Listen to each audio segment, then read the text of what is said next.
Salam dostlar, hər vaxtınız xeyir olsun. Ramazanın 21-ci gününə özəl olan tapşırığı açıram. Görək bu gün nə çıxır.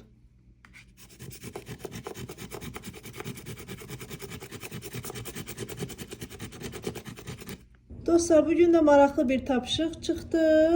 Yəni burada da deyilir ki, Allahın bir adını öyrənin və ona o adla dua edin. Çox maraqlıdır. Allahın hər hansı bir adını, ismini öyrənməklə bugün ona dua edə bilərsiniz. Məsələn, mən bir misal çəkim. Ər-Rahman ismini deyək. Ər-Rahman sonsuz mərhəmət sahibi deməkdir. Məsələn, dua edərkən elə Ər-Rahman ismini çəkərək, Ya Rəhman, mənə rəhmətini bəxş et, qəlbimi rahatlıq və sevgi ilə doldur. Sənin mərhəmətin sonsuzdur, məni bağışla və mənə doğru yol göstər. Amin. Və bu kimi adlarla Allaha dua edə bilərsiniz. Yaxud da ki, başqa bir nümunələr də var dostlar. Məsələn, Əl-Qafur, Əl-Kərim. Əl-Qafur bağışlayan deməkdir, Əl-Kərim səxavətli, Əl-Həkim hikmət sahibi, Əl-Lətif lütf edən və s. Bu kimi adlarla bugün Allaha dua edə bilərik.